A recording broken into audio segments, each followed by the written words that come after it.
Rain tapped gently on the windows of a small roadside diner. The sky was grey and the air was cold. Inside, warm lights glowed above wooden tables. It was a quiet place where people came for coffee, biscuits, and peace. The door creaked open. Tall black woman, around 70 years old, stepped in slowly.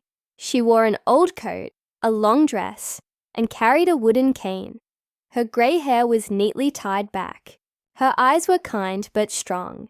Her name was Miss Loretta. No one looked up at first. She smiled at the young waitress behind the counter. "Afternoon, sugar," she said softly. "A cup of hot tea would be a blessing today." The waitress smiled back. "Of course, ma'am. Anywhere you'd like." Miss Loretta sat at a table near the window. She looked outside. Rain still fell. A small smile crossed her face, like she was remembering something from long ago. Then the peace shattered. The sound of loud engines roared from outside. A group of motorcycles pulled up, big, loud and shining with chrome. The door slammed open. 4 large men in black leather jackets stormed in. Their jackets had a patch on the back. "Iron Dogs, MC, the town's biker gang." They laughed loudly. Their boots stomped on the floor. They smelled like smoke, beer, and trouble. "Where's the coffee?" one of them shouted. "And turn that old music off." Miss Loretta didn't move. She sipped her tea. One of the bikers noticed her. He nudged the tallest one, the leader. He had a scar across his face and sunglasses, even indoors. "Look at that," the first biker chuckled. "Did someone lose their grandma?" The others laughed. The leader walked over to Miss Loretta's table. "Well, well," he said. "What do we have here? A museum piece?" Miss Loretta didn't look up. She gently placed her cup down. "I came here for tea," she said calmly. "Not noise." The biker grinned wide. "You came here for the wrong day, old lady." He grabbed a chair and turned it backward, sitting close to her. "You know," he whispered, "you don't belong here. This is our town now. You see that sign out front? It doesn't say Senior Center." Miss Loretta looked at him now. Her eyes were clear, sharp. "I don't need a sign to tell me where I belong," she replied. The biker's smile faded just a little. Another biker came over and laughed. "Hey, what's in the purse, Granny?" "Gold coins. Bingo cards?" He reached for her purse. The entire diner went silent. "Don't," Miss Loretta said quietly. He laughed louder. "Or what? You'll poke me with that stick." The biker yanked her purse off the table and opened it wide. Then his hand stopped. His face changed. Inside there was no wallet, no old lady things. There was a military badge, a folded photo, and something else. A patch with a golden eagle and sword. He stared. "What is this?" he whispered. Another biker came over. His eyes widened. "No way," he said. "That's a Special Forces patch. High level." The leader snatched the purse and looked inside himself. His face tightened. Miss Loretta stood up slowly. She leaned on her cane, but her back was straight. "You think I'm weak," she said. "You think I'm slow. You think I'm just some tired old woman." She took a slow step forward. "But you're wrong." Everyone in the diner watched now. Some standing up from their tables, unsure what to do. The waitress hid behind the counter. "You want to laugh at me?" Miss Loretta asked the leader. He tried to speak, but nothing came out. She stepped closer. "I've seen war," she said. "I've walked through fire, and I came out standing." One of the bikers backed away slowly. The leader scoffed. "This is a joke." But then, the diner door opened again. A man in a black coat stepped inside. He didn't speak. He didn't blink. He saw Miss Loretta, and he reached into his jacket. The waitress screamed, but he didn't pull out a weapon. He pulled out a phone, dialed a number, and said just 6 words. Target found. She's alive. Confirmed. The call ended. He walked out. The bikers looked at each other. What was that? One of them whispered. Miss Loretta sat back down, calmly sipped her tea again. She looked at the biker leader and said, You really don't know who I am, do you? The diner was quiet now. No one moved. No one spoke. The leader of the biker gang, still holding Miss Loretta's purse, stared down at the strange patch inside. His fingers touched it, but he didn't understand what he was holding. Miss Loretta leaned forward slowly. You wanted to see what's in my bag, she said. Now don't be afraid of what you find. He pulled out the patch. It was old, but clean. A golden eagle holding a sword in its claws, a shield behind it. One of the younger bikers gasped. I've seen that before, he whispered. That's from Special Forces. High level, government use only. The leader frowned. So what? It's probably fake. Bought online. Miss Loretta raised an eyebrow. Then why are your hands shaking? He quickly dropped the patch on the table. Miss Loretta reached into her purse and pulled out something else. A photo. It was old and folded, edges worn. She opened it and laid it on the table. It showed a younger version of her, wearing a black military uniform, standing with a group of soldiers. Each of them had the same patch on their shoulder. Behind them, a helicopter was burning, and smoke filled the sky. Everyone in the diner leaned closer. You were a soldier? One of the townspeople asked. I was more than that, she said, quietly. We didn't wear name tags. We didn't have medals. We had missions, and not everyone made it home. The waitress peeked out from behind the counter. You're telling us you were in some kind of secret unit? Miss Loretta nodded. I served this country in ways most people will never know. I saved lives. I buried friends. And I never asked for thanks. One of the bikers stepped back, looking nervous now. I thought she was just some grandma, he muttered. Miss Loretta stood tall again. You see my gray hair and think I'm weak, she said.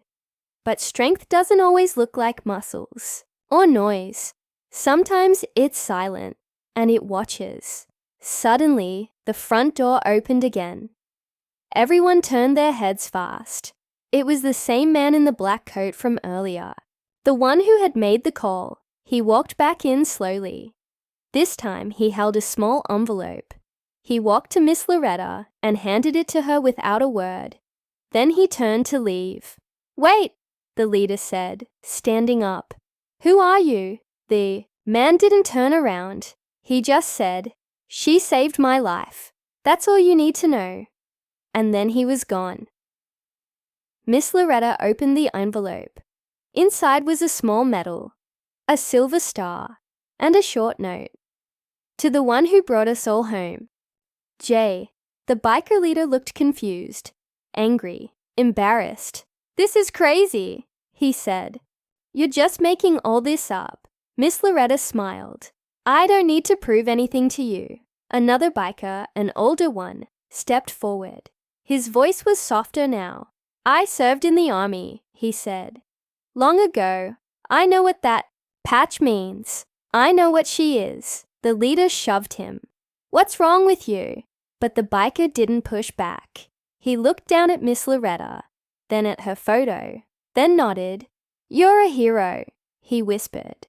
Miss Loretta didn't smile. Her face stayed serious. I didn't come here to be a hero, she said. I came for tea and peace. But if you want a war, she paused, and her eyes became sharp as steel. You're picking it with the wrong woman. The leader stepped back now. He wasn't laughing anymore. Just then, a man across the street watched everything from inside a car. He picked up his phone and made a call. Target confirmed, he said. She's been found. Good. The voice on the other end replied. Tell the general. His mother is alive. The news traveled fast. By evening, the whole town was talking. People whispered in the diner, on the streets, in the grocery store. Did you hear about that black grandma who stood up to the bikers? They say she was in a secret unit. Someone called her a ghost soldier. But no one really knew who Miss Loretta was. Not even the sheriff. That night, Sheriff Miller sat in his office, staring at her photo. He had asked his deputy to run her name. What came back shocked him. No records, no birth certificate, no license, no address, nothing. She was a ghost. He leaned back in his chair. How is that possible? Outside, the diner, the bikers were gone. Most of them left town quietly, some out of fear, others out of respect. Only their leader stayed behind. He sat on his bike, helmet in hand, staring at the sky. She made me feel small, he muttered, like I was nothing. He didn't know whether to be angry or ashamed. The next morning, Miss Loretta sat on a bench near the park. A little boy ran up to her with a ball. "Hi, Grandma. Want to play?" She smiled gently. "You don't know who I am, do you?" The boy shook his head. She laughed. "Good. Keep it that way." He ran off. She watched him, her smile fading into something sad. At that moment, 3 black SUVs rolled quietly into town, tinted windows, no plates, government issue. They parked near the sheriff's office. Men in suits stepped out. One of them showed a badge. Agent Brooks, Homeland Security. The sheriff stood, stunned. "What's this about?" The agent said just 2 words. "Miss Loretta." The sheriff blinked. She didn't break any laws. Brooks nodded. "We're not here to arrest her. We're here to protect her." The sheriff was confused. Protect her from who?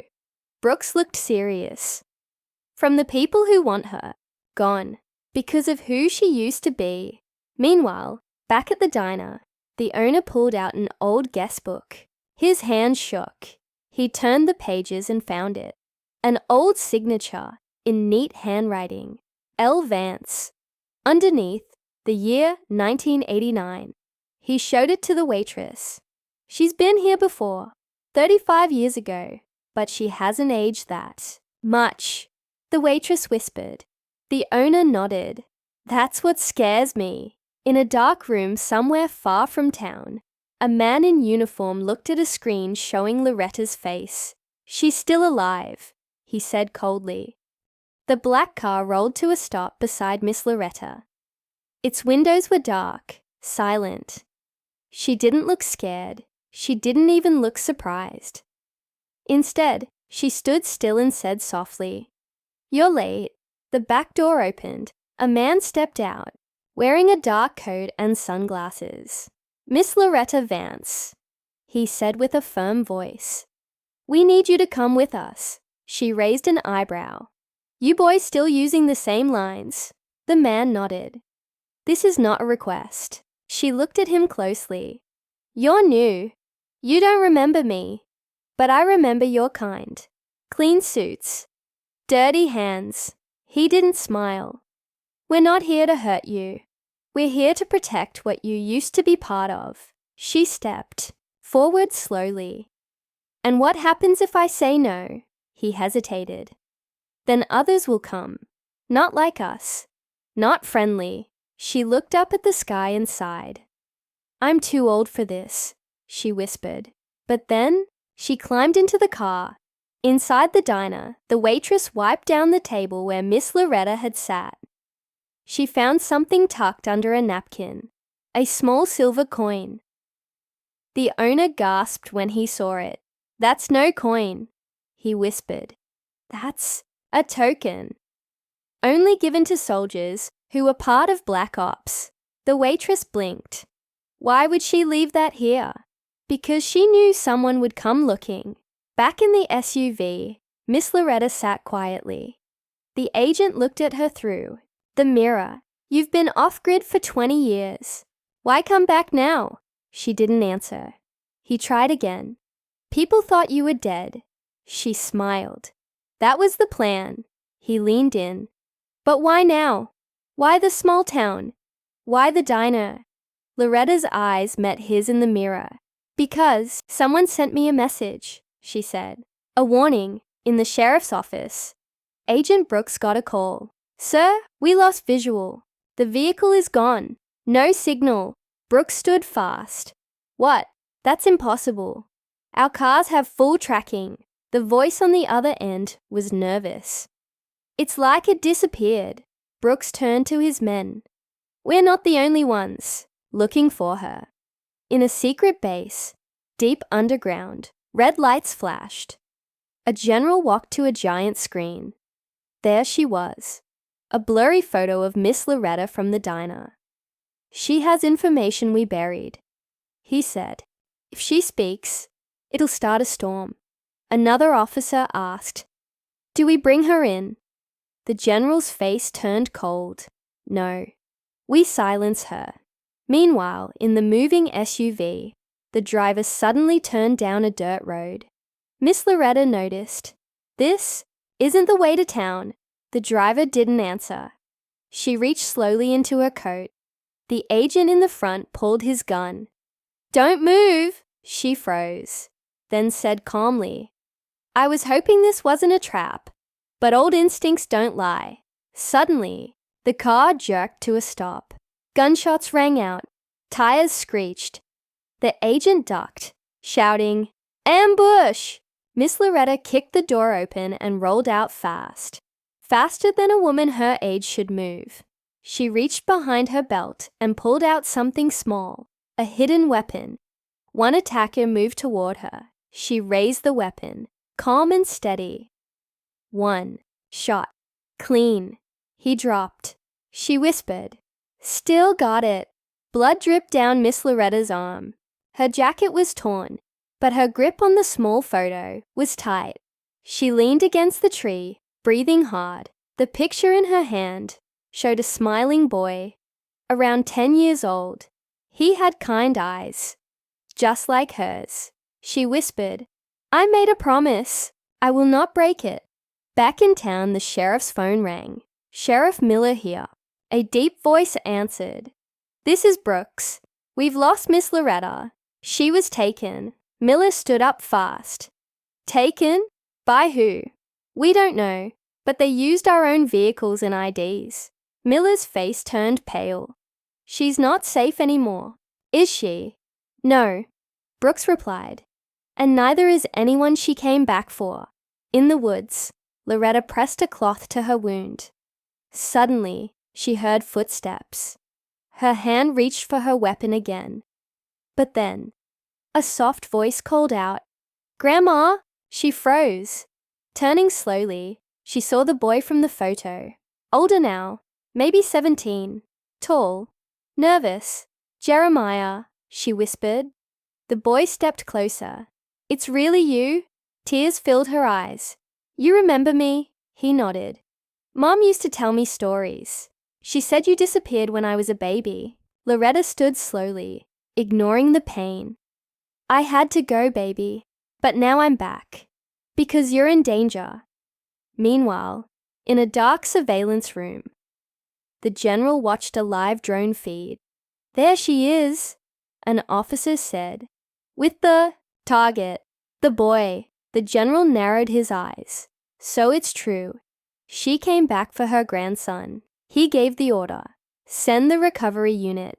Alive if possible, but not necessary. In a quiet cabin, Jeremiah helped Loretta sit. Why are they after you? He asked. She looked into his eyes. Because I know things. Things they buried. I worked on missions no one talks about. I did things no grandma should have done. Jeremiah leaned forward. And now they're afraid you'll tell someone? She nodded. Not just someone. You. Jeremiah blinked. Me? You have something inside you, she said. Your mother had it too. They called it the gift. The government wanted to use us. Control us. She paused. But I escaped, and now they think you're the next one. Suddenly, boom! A flash outside the cabin. Loretta grabbed Jeremiah's arm.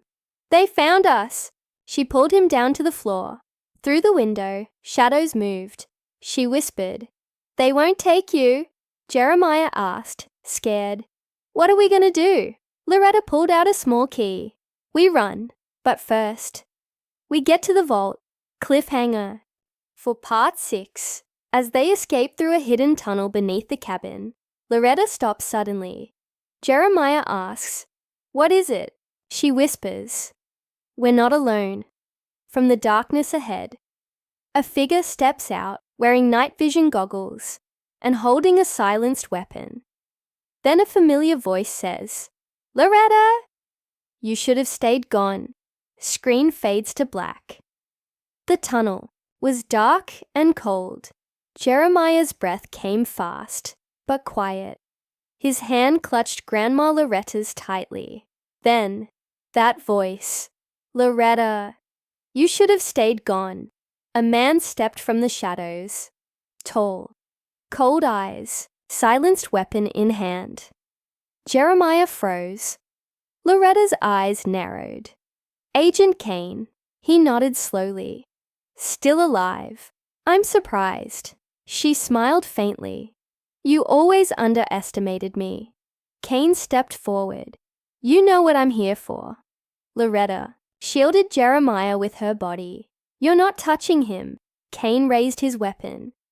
"Then say goodbye." But suddenly, a flash of light, a blinding spark filled the tunnel. Kane cried out, dropping his weapon. Jeremiah held something glowing. In his hand, a small metal cube, humming with energy. Loretta stared. "You activated it." Jeremiah's hand trembled. I didn't mean to." She smiled, shocked. "No, you were meant to." They ran. Past old bricks, through a heavy metal door, down into a secret vault. Inside, rows of files, glowing, tech, old weapons. Jeremiah looked around. "What is this place?" Loretta's voice turned heavy. "My past." She pulled out a black folder, covered in dust. It read, "Project Emberlight." Jeremiah asked, "What is Emberlight?" Loretta opened the folder slowly. It was a secret group, created by the government. We were trained to do the impossible, and we did. She showed him a photo, a young Loretta in uniform, surrounded by others, all gifted, like you. Jeremiah stepped back. "You mean, I'm like you?" She nodded. "They want to use you, like they tried with us. But we escaped. Most of us didn't survive. I did. Barely." Suddenly, alarms began to beep. Loretta grabbed Jeremiah's hand. "They've traced the cube's signal. We have too." "Minutes." Jeremiah stared at the tech on the wall. "What does it do?" She pointed. "That's a memory recorder. And that," she pointed to a sealed box glowing blue. "That's the only copy of everything they erased. Proof." Jeremiah ran to it, grabbing the box. Loretta opened a wall panel and revealed a dusty escape tunnel. But just as they were about to leave, boom! The door behind them exploded. Agent Kane stepped through, his face covered in blood, eyes full of rage. End of the road. Loretta shoved Jeremiah through the tunnel. "Run! I'll hold him off," Jeremiah shouted. "No, I won't leave you." Tears filled her eyes. "You have to. You're the story now." She slammed the tunnel gate shut. Kane raised his weapon. "Any last words?" he growled. Loretta wiped blood from her face and whispered, "Yeah, you boys forgot who trained you." Crack! She moved faster than Kane expected. She vanished behind the smoke. Jeremiah stood frozen at the end of the tunnel. The woman in black smiled calmly. Behind her stood 2 black cars, engines running, lights glowing. In the dark forest, she stepped forward. "Jeremiah Vance, we've been expecting you." He gripped the glowing proof box tighter. "Who are you?" She showed a badge. "Agent Rowe, Internal Affairs, Secret Service." Jeremiah blinked. Secret Service. She nodded. We've been watching Emberlight for years. We knew someone survived. We didn't know it was you. Jeremiah's voice cracked.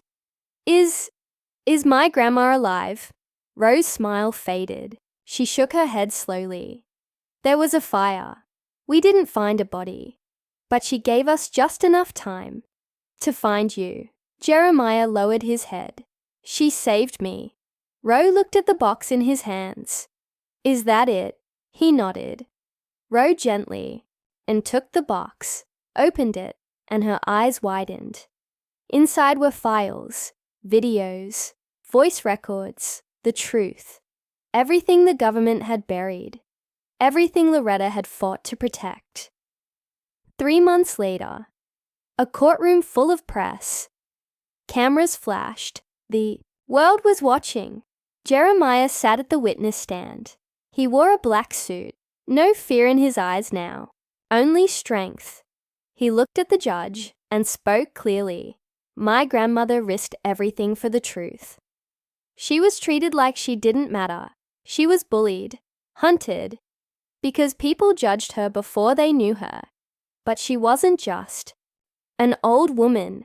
She was a soldier, a protector, a hero. Across the country, news broke. Whistleblower grandson exposes secret U.S. project. Led by black female spy, Loretta Vance, the hidden hero who changed everything. Later that night, 3 months after the courtroom victory, Loretta sat in her garden, watching Jeremiah laugh with neighbors. Peace, finally. But then, her old phone buzzed. The one she buried years ago. She answered quietly. A robotic voice said, Emberlight. Protocol reopened. One survived. Codename, Ghost. Loretta's face turned cold. She stood, walked back inside, and opened a hidden drawer. Inside, her old badge and a small black pistol. She whispered, Guess retirement was just a nap. Fade to black.